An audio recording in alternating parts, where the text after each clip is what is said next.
Students, अब देखिए example fifth की क्या स्टेटमेंट है आपके पास। आपको सरफेस इंटीग्रेशन इवेलुएट करना है, जहाँ पे एफ क्या दे रखा है आपके पास, ये वेक्टर फंक्शन, और एस क्या है आपके पास, सरफेस है जो किस किस से बाउंड है आपका, x square plus y square is equal to 4 and z is equal to 0, z is equal to 3। तो देखो ये जो सरफेस है आपका, ये क्या है, सिलेंडर। सिलेंडर कैसे है आपका, ये सर्कल। सर्कल में तो आपके पास एक्स और वाई की वैल्यू कहाँ से कहाँ तक है, 0 से लेके 2 तक। तो ये तो हो गया आपके पास सर्कुलर बेस, यानी कि ठीक है। और जेड कहाँ से, वो कहाँ वेरी करता है, 0 से लेके 3 तक। तो इसका मतलब ये क्या हो जाएगा, आपके पास एक सिलेंडर बनेगा जिसका एक बेस तो कहाँ पे है आपके पास, Z is equal to 0 plane में, और जो दूसरा इसका सर्कुलर पार्ट है वो किस में है आपके पास, Z is equal to 3 plane में।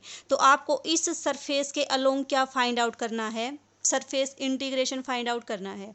तो देखो जो आपका ये सिलेंडर है उसके कितने सरफेस से कवर्ड है, ये आपका एक तो बेस नीचे, एक इसका बेस ऊपर। नीचे वाला जो बेस है इस सिलेंडर का वो तो z is equal to 0 plane में है, जो ऊपर वाला बेस है वो किस में है आपके पास, Z is equal to 3 plane में।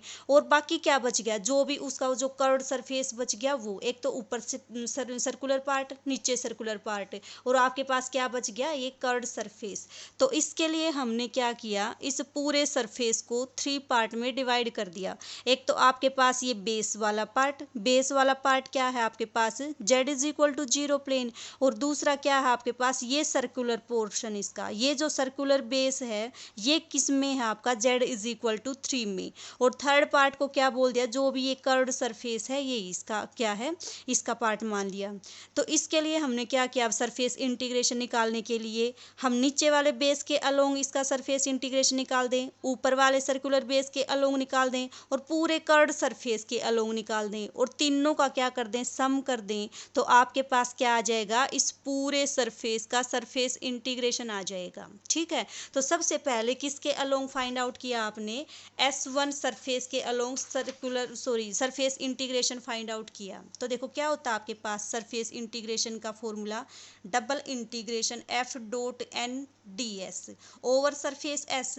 इस एस को कितने में डिवाइड कर दिया आपने, S1 along S2 along S3। ठीक है, इनके अलोंग अगर आप क्या निकाल दोगे, सरफेस इंटीग्रेशन निकाल दो, और तीनों का क्या कर दो, ऐड कर दो, तो आपके पास क्या आ जाएगा, टोटल सरफेस के अलोंग आपका सरफेस इंटीग्रेशन आ जाएगा। ठीक है, तो सबसे पहले किसके अलोंग निकालेंगे, S1 के अलोंग निकालेंगे। तो S1 के अलोंग देखो, अलोंग सरफेस S1 के अलोंग आपके पास जेड कितना हो जाएगा, 0। Z is equal to 0 means किस प्लेन में है, ये आपके पास वाई एक्स प्लेन में है।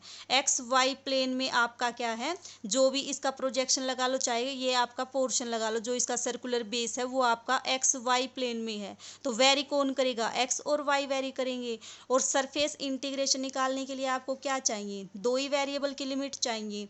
तो देखो कितना आ जाएगा ये आपके पास, surface integration along S1 F dot N D S, इसकी वैल्यू कितनी आ जाएगी आपके पास, एक्स और वाई वेरी करेंगे, कहाँ से कहाँ वेरी करेंगे, 0 से लेके 2 तक वेरी करेंगे। ठीक है, फिर देखो एफ की वैल्यू आपके पास गिवन है, एन क्या होता है आपके पास, सरफेस के ऊपर यूनिट नॉर्मल वेक्टर। अब देखो इस सरफेस के अलोंग जो आपका यूनिट नॉर्मल वेक्टर बनेगा वो क्या बनेगा आपके पास, इसके जो ये डायरेक्शन में जो आपके पास वेक्टर है वो क्या हो जाएगा, इसके परपेंडिकुलर होएगा। ऊपर की डायरेक्शन में आपके पास क्या है, यूनिट वेक्टर के, क्योंकि जेड के अलोंग यूनिट वेक्टर क्या होता है आपका के। तो इस डायरेक्शन में आपके पास यूनिट नॉर्मल वेक्टर क्या बन जाएगा, माइनस के बन जाएगा। तो ये आपके पास आ गया माइनस के, unit normal vector perpendicular to the surface this. इस सरफेस के अलोंग जो आपका यूनिट वेक्टर है, जो नॉर्मल है और परपेंडिकुलर है, वो क्या होगा, माइनस के। साथ में क्या आता है आपका d x d y upon, ये कितना आ जाएगा आपके पास, एक्स और वाई के परपेंडिकुलर वेक्टर कौन होता है, जेड, और जेड के अलोंग आपके पास जेड के अलोंग जो यूनिट वेक्टर होता है वो क्या होता है, के होता है। और यहाँ पे आपके पास कितनी वैल्यू है, एन की, माइनस के, तो इसकी वैल्यू तो 1 ही हो जाएगी। ठीक है, अब देखो जेड कितना है इस प्लेन में, 0। तो जहाँ जहाँ भी आपके पास फंक्शन है उसमें क्या पुट कर दो, जेड को 0 पुट कर दो। तो कितना आ जाएगा ये आपके पास, 0 से लेके 2 एफ की वैल्यू कितनी है आपकी, 4xi माइनस 2y स्क्र जे प्लस जेड स्क्वेयर के है, जेड की जगह पे क्या पुट करोगे 0, 0 इंटू के, और इसका डॉट लोगे के साथ, d x d y as it is. तो देखो के का इसके साथ डॉट लोगे, के का तो कंपोनेंट 0 है, तो इस इंटीग्रेशन की वैल्यू कितनी आएगी 0। अब देखो अलोंग S2, S2 क्या है आपके पास, ये है आपके पास सर्कुलर पार्ट, किस प्लेन में, z is equal to 3 plane में, ठीक है। तो आपके पास क्या है S2, इसकी क्या इक्वेशन आ जाएगी S2 की, z इज इक्वल टू 3। फिर उसके बाद हमें क्या चाहिए होता है एन कैप, एन कैप क्या होता है आपके पास, unit normal vector to the surface.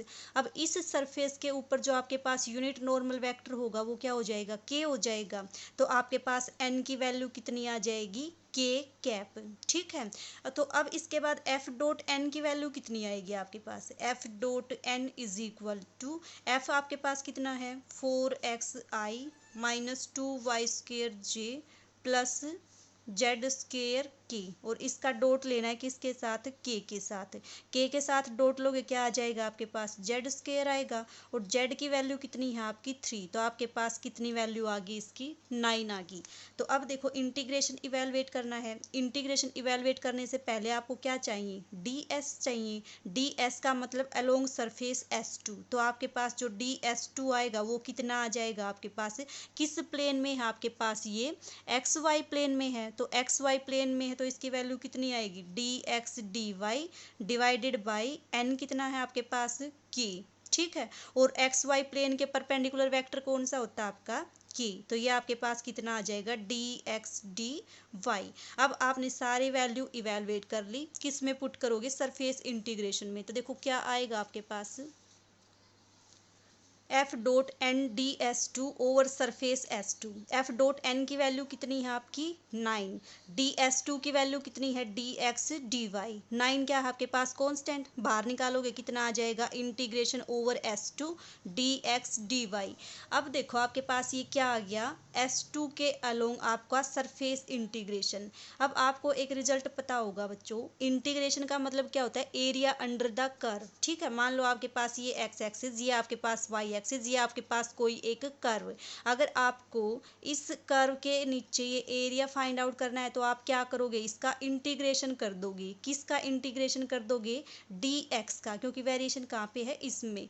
तो आप क्या करो dx का वेरिएशन कर दो फ्रॉम a टू b, तो ये आपके पास क्या आ जाएगा, एरिया अंडर द कर्व।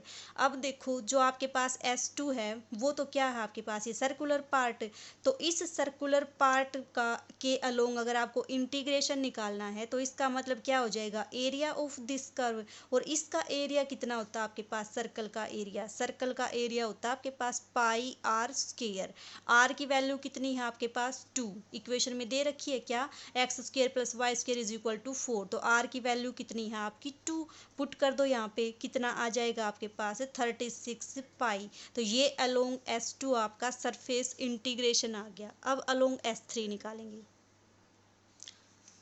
अब हम निकालेंगे integration along surface S3। S3 surface क्या था आपके पास, जो सिलेंडर का कर्ड सरफेस था वो, ठीक है। तो उसके अलोंग अगर आपको क्या निकालना है, सरफेस इंटीग्रेशन, तो सरफेस इंटीग्रेशन निकालने के लिए आपको क्या क्या चाहिए, F चाहिए, F तो आपके पास गिवन है, एन कैप चाहिए, एन कैप क्या होगा आपके पास, उस सरफेस के अलोंग यूनिट नॉर्मल वेक्टर। अब आपको पता है कि अगर आपके पास कोई सरफेस दे रखा हो तो उसके अलोंग यूनिट नॉर्मल वेक्टर क्या होता है, gradient of surface divided by gradient of surface का मैग्नीट्यूड। अब एस आपके पास गिवन, उसका ग्रेडियंट निकल जाएगा इजीली और उसका मैग्नीट्यूड निकाल लोगे। फिर क्या निकालना है, F dot N, F dot N का मतलब फंक्शन की मल्टीप्लाई किससे करोगे, एन कैप से। एफ डॉट एन की वैल्यू कितनी आ जाएगी आपके पास ये। अब देखो आपको इंटीग्रेशन इवेलुएट करने के लिए एफ डॉट एन की वैल्यू फाइंड आउट कर ली, अब आपको क्या चाहिए DS3। तो DS3 का मतलब आपके पास क्या होता है कि मान लो ये आपके पास सरफेस है, अगर इसका आप एक स्मॉल पोर्शन ले लो, स्मॉल पोर्शन का मतलब मान लो ये सरफेस S है तो इसको क्या बोलते हो आप DS। DS के अलोंग अगर आप एरिया इवेलुएट कर लो और उसका क्या कर दो, इंटीग्रेशन कर दो, तो आपके पास क्या क्या आ जाता है आपके इस होल सरफेस के अलोंग आपका सरफेस इंटीग्रेशन आ जाता है। जैसे यहाँ पे निकाला था, हमने क्या किया था, इस पूरे सरफेस के अलोंग निकालना था इंटीग्रेशन। पूरे सरफेस के अलोंग निकालने के लिए क्या किया, हमने एक स्मॉल एरिया इवेलुएट कर लिया और उसको ओवर होल सरफेस क्या कर दिया, इंटीग्रेट कर दिया। सिमिलरली हम क्या करेंगे, S3 निकालने के लिए means over S3 surface area निकालने के लिए जो S3 आपका सरफेस है उसका एक स्मॉल पोर्शन ले लेंगे और उस स्मॉल पोर्शन को फिर कहाँ से कहाँ वेरी करा देंगे, जो भी आपका सरफेस है उसके अलोंग। तो आपके पास क्या आ जाएगा, होल सरफेस के अलोंग आपका सरफेस एरिया आ जाएगा। उसके अलोंग निकालने के लिए देखो क्या करोगे आप, इसके लिए आपने क्या किया, जो भी आपके पास ये सरफेस एरिया था, कर्ड सरफेस एरिया, इसका हमने ये वाला पोर्शन कंसीडर कर लिया, स्मॉल पोर्शन इसका। ठीक है, इस तरह से एक ये स्मॉल पोर्शन कंसीडर कर लिया जिसकी थिकनेस तो इतनी है, मीन्स जेड डायरेक्शन में तो जिसकी वेरिएशन कितनी है आपके पास डी जेड, और आपके पास ये क्या है, ये आपके पास सरफेस एरिया। तो अगर आप इस सरफेस के ये जो आपके पास एक स्ट्रिप टाइप है इसके अलोंग अगर आप इंटीग्रेशन निकाल दो, इसके अलोंग अगर आप एरिया निकाल दो और उसका अगर आप इंटीग्रेशन ले दो, तो आपके पास क्या आ जाएगा, इस पूरे सरफेस के अलोंग आपका सरफेस इंटीग्रेशन आ जाएगा। अब इसके अलोंग निकालने के लिए आपने क्या किया, देखो आपको निकालना है जो ये स्ट्रिप है इसके अलोंग, जो राउंड स्ट्रिप है इसके अलोंग, मीन्स आपने कर्ड सरफेस में से इतनी थिकनेस की और एक स्ट्रिप निकाल दी, उसके अलोंग क्या निकालोगे आप, एरिया निकालोगे। अब उसके अलोंग एरिया निकालने के लिए आपने क्या किया, आपने इसका ये पार्ट कंसीडर कर लिया। ठीक है, इस पार्ट में आपके पास ये क्या बन जाएगा, आपके पास एक रेक्टेंगल टाइप का बनेगा। इसका एरिया निकाल दो और इसको कैसे वेरी करा दो, इसको वेरी करा दो, एक तो आप करा दो इसको, ये डी जेड है तो जेड को तो वेरी करा दो 0 से लेके 3 तक। ठीक है, तो ये थिकनेस आ जाएगी। और राउंड शेप में जब थीटा आपका 0 से लेके 2 पाई तक वेरी करेगा तो आपके पास ये वाला पोर्शन कवर हो जाएगा, तो आपके पास ये सर्कुलर पोर्शन भी कवर हो जाएगा और ये आपका इस डायरेक्शन में 0 से लेके 3 तक कवर हो जाएगा। तो इसके लिए आपने क्या किया, इस पार्ट को कंसीडर किया। ठीक है, ये आपके पास क्या है, DS3। DS3 ये आपके पास क्या है, स्मॉल एरिया। इसको कैसे इवेलुएट करोगे, देखो ये जो थिकनेस आपकी ये है आपके पास DZ। ठीक है, अब इसको और निकाल दो, ये थिकनेस और आ जाएगी तो आप इसका एरिया इजीली इवेलुएट कर सकते हो, किससे, लेंथ इनटू ब्रेथ से। अब ये पॉइंट आपका निकालने के लिए आपने क्या किया, देखो इसको इवेलुएट करने के लिए देखो आपके पास ये क्या बनेगी, एक ट्रायंगल बनेगी। ठीक है, जिसमें ये आपके पास परपेंडिकुलर, ये आपके पास बेस, ये एंगल कितना मान लिया आपने, डी थीटा। तो ये क्या आ जाएगा आपके पास, परपेंडिकुलर अपॉन हाइपोटेन्यूज क्या होता है आपके पास, साइन थीटा। ये आपके पास होता है परपेंडिकुलर, परपेंडिकुलर ये आपका डिस्टेंस मान लिया आपने OP, तो OP इज इक्वल टू कितना होता है आपके पास, perpendicular upon hypotenuse is equal to sine theta. ठीक है, हाइपोटेन्यूज कितना है आपके पास, रेडियस r, और r कितनी है आपके पास 2, और साइन ऑफ डी थीटा। अब आपके पास एक रिजल्ट होता है कि अगर एंगल स्मॉल हो तो साइन डी थीटा किसके इक्वल हो जाएगा, आपके पास डी थीटा के इक्वल। तो ये आपके पास आ गया 2d थीटा।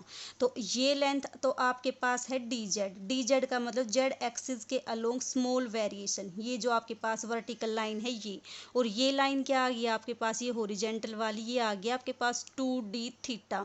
तो अब इसका एरिया इजीली इवेलुएट कर सकते हो, कितना आ जाएगा, dz इंटू 2d थीटा। तो ये आपके पास कितना आ जाएगा, DS3 की वैल्यू, DS3 आपका आएगा, लेंथ तो कितनी है dz। ठीक है, और ये आपके पास ये लेंथ कितनी है, 2d थीटा। तो ये आपके पास आ गया 2d थीटा dz। ये आपके पास किसकी वैल्यू आ गई, DS3 की। ठीक है, z कहाँ से कहाँ वेरी करेगा आपके पास, 0 से लेके 3 तक, और थीटा कहाँ से कहाँ वेरी करेगा आपका, 0 से लेके 2 पाई तक। तो अगर आप इनको इस तरह से लिमिट अप्लाई कर दोगे तो आपका होल सरफेस के अलोंग क्या आ जाएगा, सरफेस इंटीग्रेशन आ जाएगा। अब देखो आपके पास वेरिएबल क्या है, थीटा और जेड। तो जब आप इंटीग्रेशन निकालोगे over S3 F dot N D S3 is equal to कितना आएगा, जो लिमिट आएंगी वो किस किस की आएंगी, थीटा और जेड की आएंगी। तो आपके पास मान लो ये लिमिट आ गई 0 to 2 पाई और 0 से 3।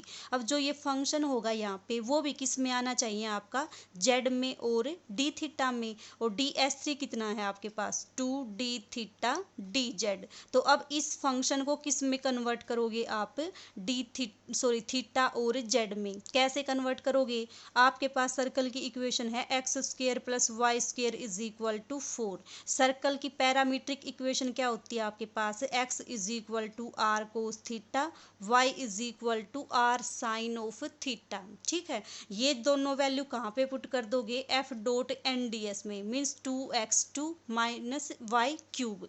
इसमें जब आप वैल्यू पुट करोगे तो आपके पास कितना आ जाएगा, ये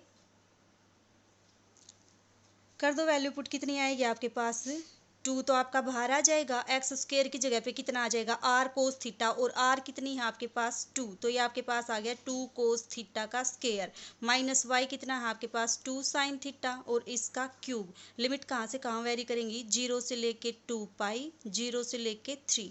अब आपके पास क्या है, इस इंटीग्रेशन को सोल्व करना। ठीक है, इस इंटीग्रेशन को सोल्व करो, इसके अलोंग क्या आ जाएगा आपके पास, इंटीग्रेशन की वैल्यू।